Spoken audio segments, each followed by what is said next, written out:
Assalamualaikum warahmatullahi wabarakatuh. Bertemu lagi dengan Bu Fitri dalam channel Belajar Online, Solusi Belajar di Era Digital. Anak-anak, bagaimana kabarnya hari ini? Semoga selalu sehat, tetap jaga kesehatan, dan tetap di rumah ya. Baik, hari ini Bu Fitri akan menyampaikan materi lanjutan dari video sebelumnya. Materinya adalah teks berita. Kali ini teks berita yang Bu Fitri sampaikan adalah teks berita yang kedua. Kalau begitu, langsung saja kita mulai materinya.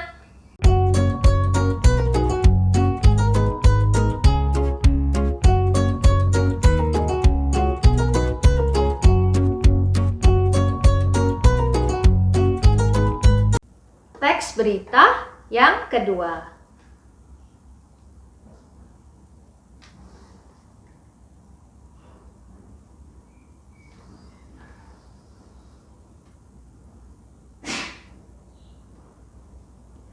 Ada dua kompetensi dasar yang harus kalian capai. Yang pertama, 3.2, menelaah struktur dan kebahasaan teks berita yang membanggakan dan memotivasi yang didengar dan dibaca. Yang kedua, 4.2, menyajikan data dan informasi dalam bentuk berita secara lisan dan tulis dengan memperhatikan struktur, kebahasaan, atau aspek lain, yaitu lafal, intonasi, mimik, dan kinestetik. Tujuan pembelajaran yang pertama, peserta didik mampu menelaah struktur dan kebahasaan teks berita yang membanggakan dan memotivasi yang didengar dan dibaca. Tujuan pembelajaran yang kedua, peserta didik mampu menyajikan data dan informasi dalam bentuk berita secara lisan dan tulis dengan memperhatikan struktur, kebahasaan atau aspek lisan, yaitu lafal, intonasi, mimik, dan kinestetik.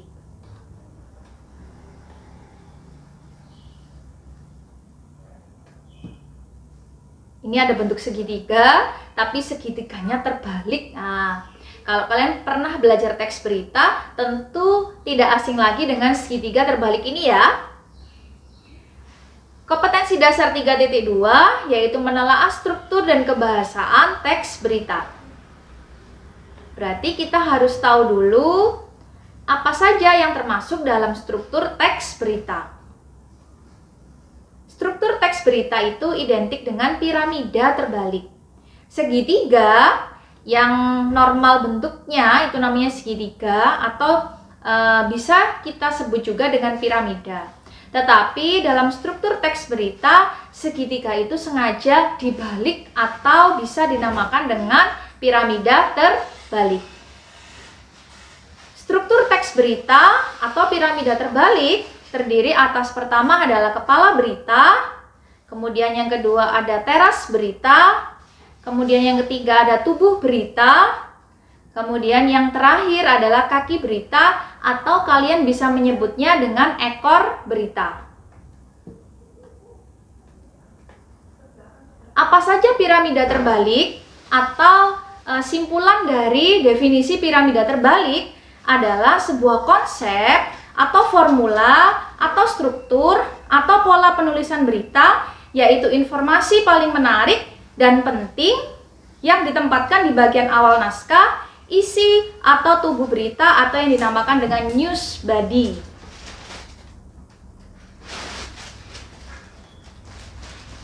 Begini ya anak-anak,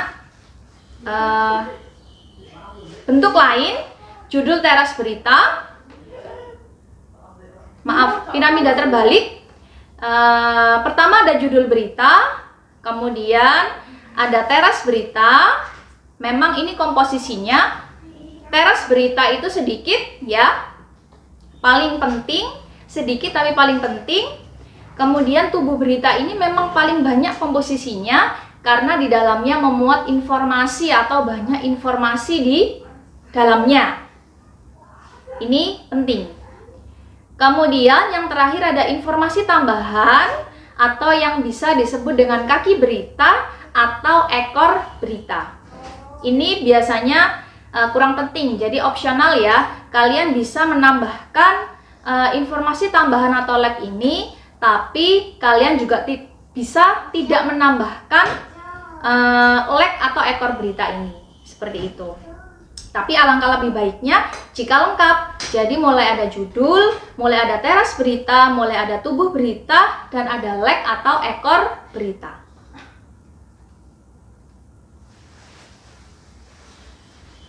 Ini penjelasannya ya anak-anak. Satu kepala berita atau headline, yaitu judul berita utama. Judul berita harus menggambarkan inti terpenting dari berita. Judul berita ini merupakan kata kunci yang mewakili keseluruhan berita. Jadi apabila judul beritanya menarik, otomatis orang yang sudah kali pertama membaca judul akan tertarik untuk membaca isi beritanya.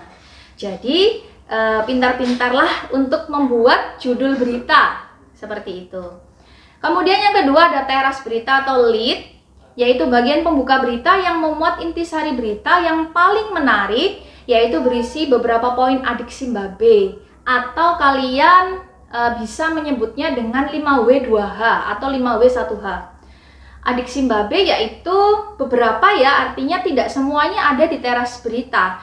Ada apa, di mana, kapan, siapa. Sedangkan poin lainnya yaitu mengapa dan bagaimana dijelaskan pada tubuh berita. Lead itu memudahkan pembaca memahami bagian terpenting dari keseluruhan berita.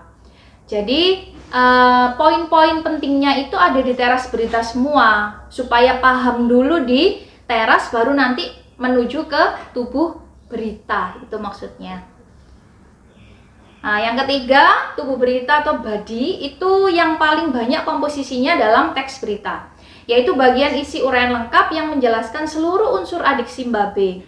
Tubuh berita merupakan kelanjutan dari isi berita yang dapat memberitahukan secara lebih rinci tentang keseluruhan peristiwa yang diberitakan.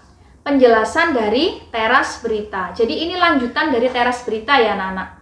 Tubuh berita memuat fakta atau informasi penambah atau pelengkap keterangan. Seperti itu. Jadi kalau ingin tahu maksud dari beritanya ya baca tubuh beritanya hingga akhir. Kemudian yang terakhir ada kaki berita atau leg, atau nama lainnya adalah ekor berita, yaitu bagian penutup yang merupakan simpulan atau penegasan ulang. Jadi mengapa Bu Fitri katakan tadi di depan dia opsional atau pilihan, jadi boleh ada atau boleh tidak, karena jika dia ada atau tidak ada itu tidak berpengaruh pada isi beritanya. Jadi hanya untuk informasi tambahan. Di bagian ini berbagai data yang tidak terlalu penting ditempatkan, misalnya nama orang yang mengalami kecelakaan atau hal-hal lain yang jika dihilangkan editor tidak terlalu berpengaruh terhadap isi berita. Begitu. Gitu ya struktur berita. Kemudian masuk pada ciri-ciri kebahasaan teks berita. Alangkah lebih baiknya jika menulis teks berita ketika sudah tahu struktur dengan piramida terbaliknya, maka kita perlu mengetahui juga ciri-ciri kebahasaan teks berita. Pertama, teks berita itu penting untuk menggunakan kalimat langsung dan tak langsung. Yang kedua, menggunakan kata kerja. Pasti sudah banyak ya dalam teks apapun itu pasti banyak menggunakan kata kerja atau verba. 3, menggunakan konjungsi temporal. Konjungsi temporal itu konjungsi yang menyatakan waktu. Kemudian menggunakan kata keterangan. Ini juga pada teks apapun pasti menggunakan kata keterangan. Kemudian yang kelima, menggunakan bahasa baku. Karena teks berita ini nantinya pembacanya itu dilihat dari berbagai kalangan. Untuk penjelasan dari ciri-ciri kebahasaan teks berita, Bu Fitri akan menjelaskannya panjang lebar di file Word ya, jadi supaya lebih jelas lagi karena perlu banyak penjelasan secara rinci pada ciri-ciri kebahasaan teks berita. Kemudian masuk pada kompetensi dasar yang kedua, yaitu 4.2, menyajikan data atau informasi dalam bentuk berita. Langkah-langkah dalam menyusun berita, artinya menyajikan data atau informasi dalam bentuk berita, itu sama dengan menyusun langkah-langkah bagaimana sih membuat teks berita yang baik. Pertama, ketika kita membuat teks berita, atau misalnya kita bisa berperan sebagai reporter atau wartawan, pertama kita harus menemukan peristiwa atau kejadian dulu.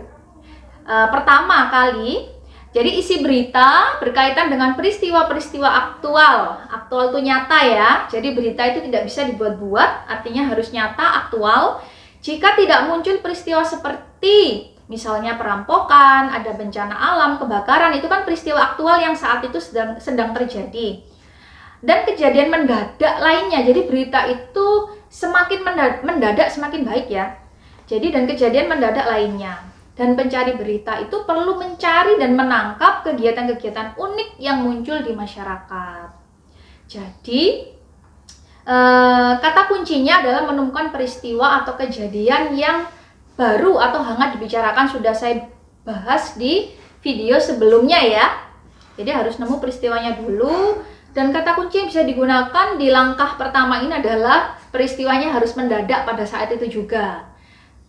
Seperti pada video sebelumnya yang saya katakan, ketika kalian berangkat ke sekolah, di jalan kalian menemukan misalnya hujan deras, kalian menemukan ada pohon yang tumbang, pada saat itu kalian bisa memberitakan kejadian itu. Itu maksudnya mendadak. Jadi pohon tumbang itu tidak bisa direncanakan.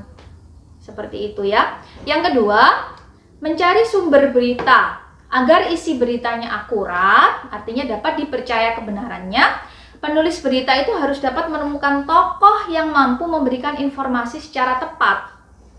Dia dinamakan dengan narasumber ya. Mampu memberikan informasi secara tepat peristiwa yang diberitakan, atau saksi kalau dalam kejadian, dalam teks berita atau dalam dunia jurnalistik. Sebagai contoh, untuk mendapatkan informasi tentang data korban dan proses kejadian, penulis dapat mewawancarai pihak kepolisian. Misalnya narasumbernya adalah pihak kepolisian. Kalau misalkan ada saksi mata, ya nggak apa-apa, berarti saksi mata saja yang dijadikan sumber informasi. Kemudian yang ketiga adalah jelas melakukan wawancara. Wawancara dilakukan penulis berita untuk memperoleh fakta tentang suatu kejadian, data korban, dan proses kejadiannya. Ini poin penting ya, harus melakukan wawancara. Kemudian yang keempat, mencatat hal-hal penting. Di samping melakukan wawancara, kalian juga bisa mencatat hal penting yang pada saat itu kalian lihat ya, yang pada saat itu kalian lihat ketika sedang meliput berita itu. Selama proses pencarian informasi, penulis dapat dipandu dengan pernyataan apa, siapa, di mana, kapan, mengapa, bagaimana proses terjadinya. Jadi berita ini nggak lepas dari adik Simbabe. Adik Simbabenya harus hafal ya. Apa itu untuk menanyakan apa, kemudian di mana, kapan itu untuk menanyakan apa, jadi harus hafal dulu. Kemudian yang keempat, menyusun berita. Setelah semua data terkumpul, maka penyusunan berita pada hakikatnya harus menggunakan bahasa yang singkat dan jelas. Jadi harus mencakup semuanya. Alangkah lebih baiknya jika adik Simbabenya masuk semuanya, anak-anak. Gitu ya.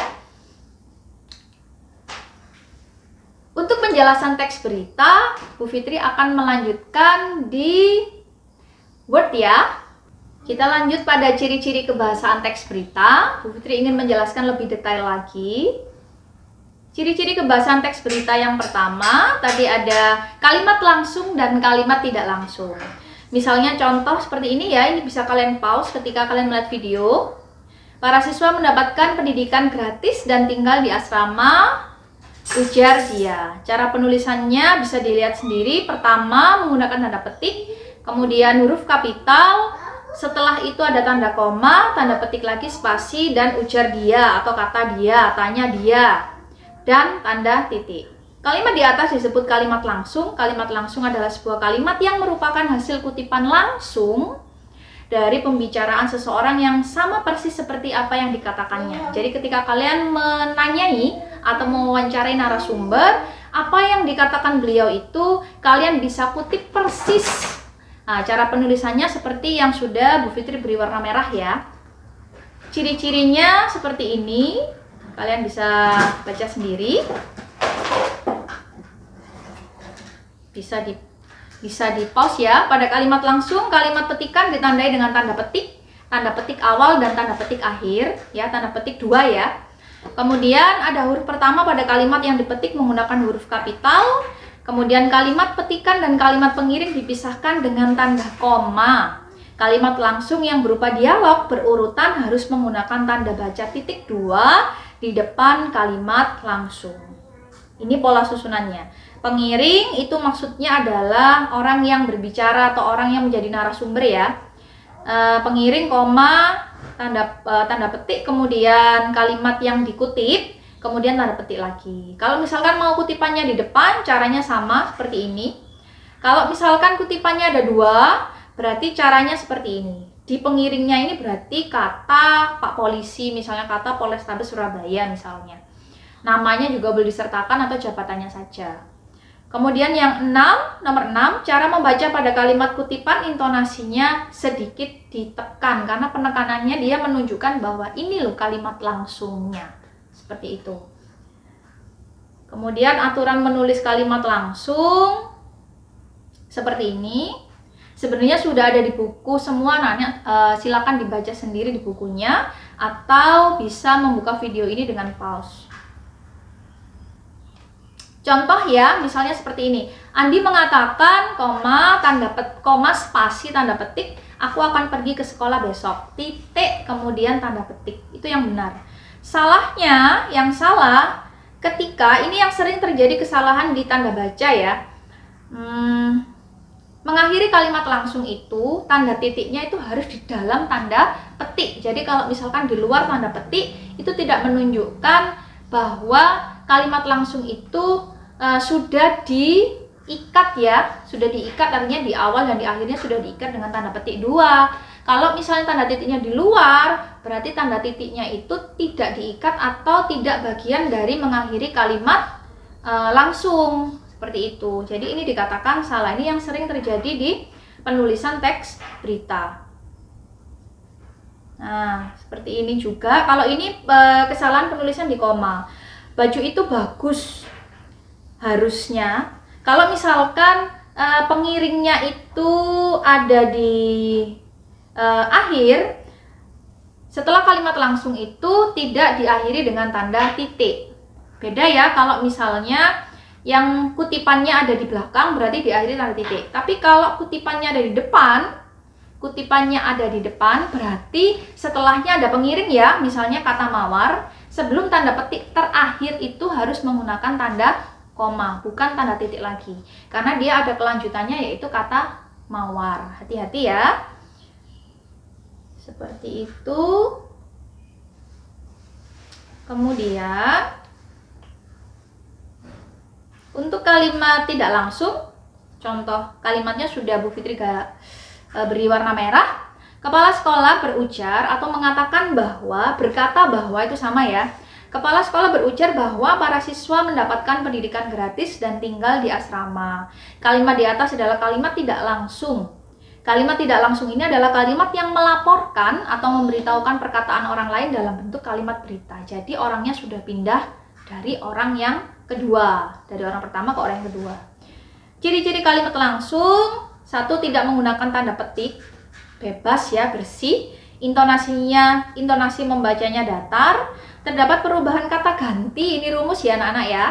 Kata ganti orang pertama itu nantinya berubah menjadi kata ganti orang ketiga.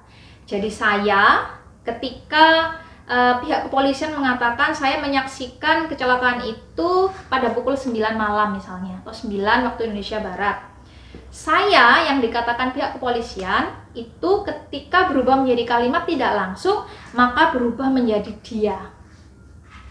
Dia melihat kejadian itu pada pukul 9 malam. Dianya merujuk ke pihak kepolisian. Seperti itu. Kemudian kata ganti orang yang kedua berubah menjadi orang pertama atau orang ke-1. Kamu, kata ganti orang kedua itu kamu, kau, engkau, menjadi saya. Kemudian kata ganti orang kedua dan ke-1 jamak berubah menjadi kami, kita, mereka, kalian, atau kami menjadi mereka atau kami saja. Seperti itu. Karena dia sudah yang mengatakannya sudah pindah orang. Jadi orang yang kali pertama memberikan informasi, kemudian diulang oleh orang yang kedua, itu sudah jadi kalimat tidak langsung. Jadi dalam berita itu tidak harus menggunakan kalimat langsung terus, boleh menggunakan kalimat tidak langsung. Biasanya kalimat tidak langsung itu bisa ditambahkan dengan kata bahwa. Ini konjungsi ya, atau kata hubung yang untuk menggabungkan antara pengiring dan kutipan. Kemudian yang ciri kebahasaan yang kedua adalah menggunakan konjungsi temporal. Konjungsi temporal ini adalah kata hubung yang menunjukkan waktu. Kata sambung atau kata hubung yang mengacu pada waktu. Konjungsi temporal ini menghubungkan dua peristiwa, baik itu sederajat maupun tidak sederajat. Konjungsi temporal itu dapat dibagi menjadi dua jenis, yaitu konjungsi temporal sederajat dan konjungsi temporal tidak sederajat. Konjungsi temporal sederajat, nah, ini Bu Fitri satukan dulu. Ya, konjungsi temporal sederajat itu konjungsi yang bersifat setara atau sederajat, seperti kemudian, lalu, dan selanjutnya. Konjungsi temporal biasanya digunakan pada kalimat majemuk setara. Jadi kalimat majemuk setara itu klausanya tidak bisa dibolak-balik.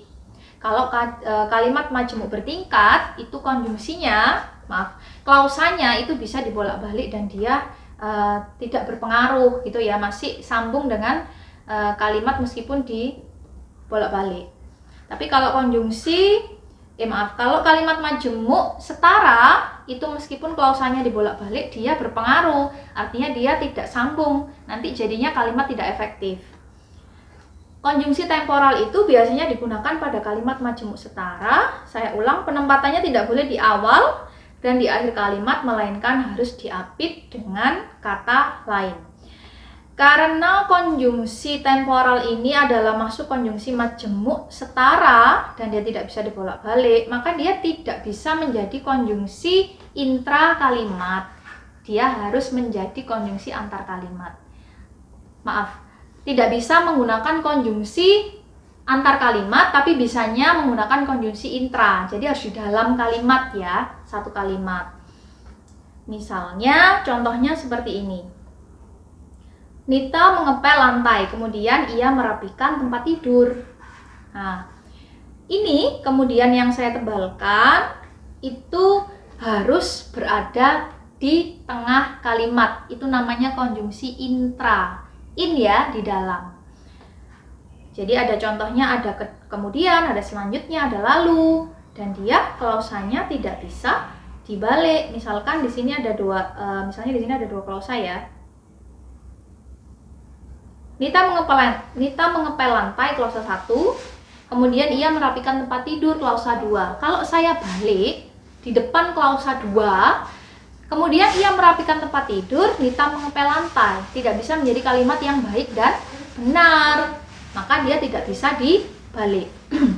Konjungsi temporal tidak sederajat adalah konjungsi yang menghubungkan kalimat bertingkat atau tidak sederajat, seperti sementara, bila, demi, sambil, sejak, apabila, waktu, tatkala, kemudian, sebelum, semenjak, dan lain-lain.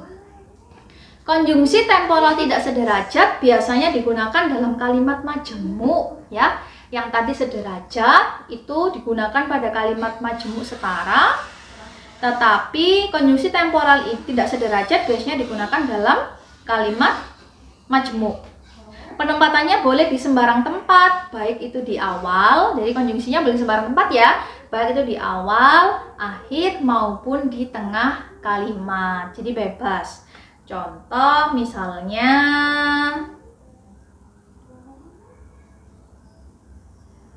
Dani jogging sambil mendengarkan musik, boleh ya, di tengah. Demi mendapatkan uang jajan, Wahyu membersihkan seluruh halaman rumahnya. Ini di depan, boleh. Di tengah juga boleh, di akhir juga boleh.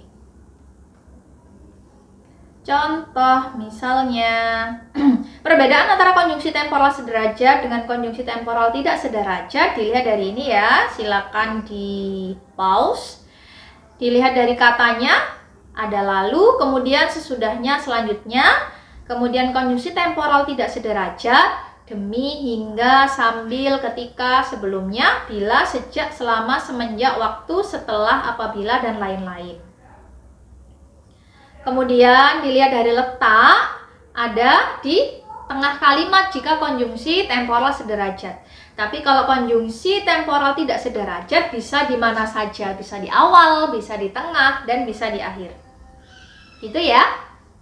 Kemudian yang ketiga, ciri kebahasaan yang ketiga adalah kata kerja. Kata kerja ini sudah sering kalian temui ya anak-anak. Jadi boleh untuk di pause kemudian dibaca. Kata kerja itu intinya adalah kata yang menyatakan perbuatan atau tindakan. Intinya seperti itu. Macam-macam ya.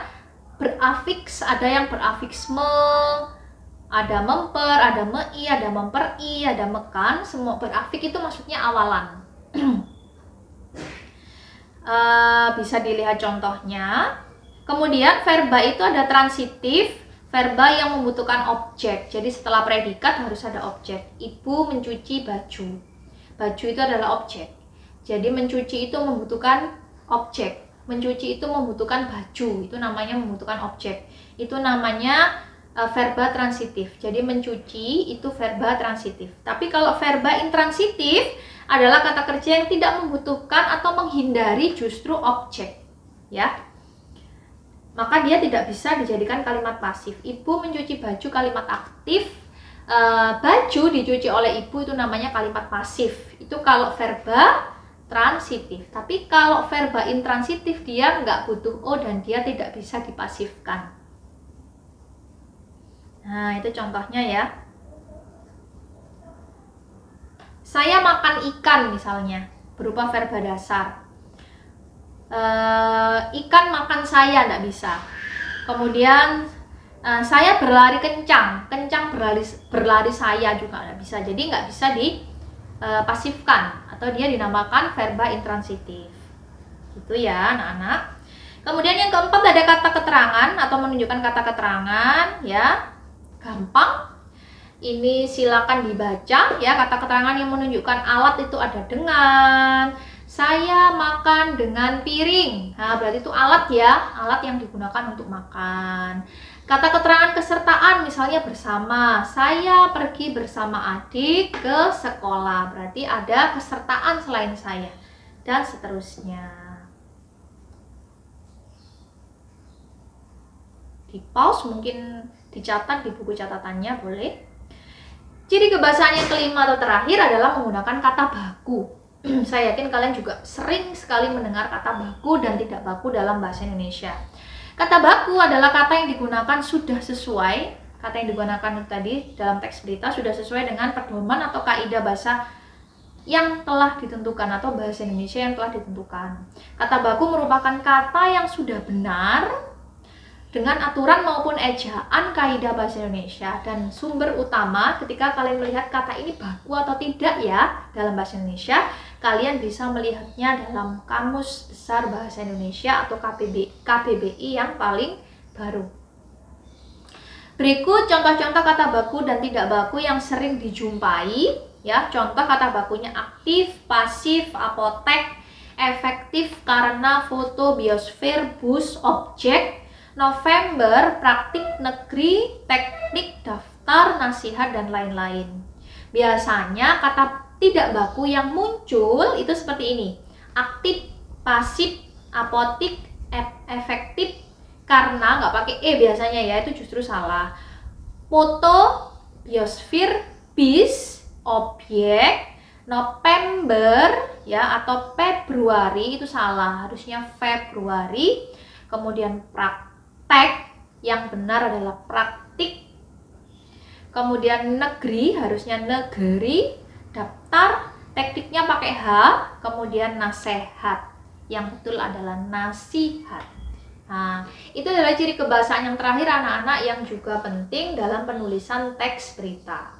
Jangan lupa ketika menulis teks berita, selain membutuhkan struktur teks berita, kalian juga membutuhkan ciri-ciri kebahasaan teks berita yang baik dan benar.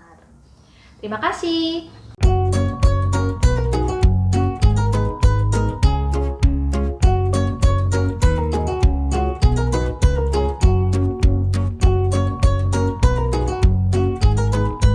Demikian materi teks berita yang kedua yang sudah Bu Fitri sampaikan.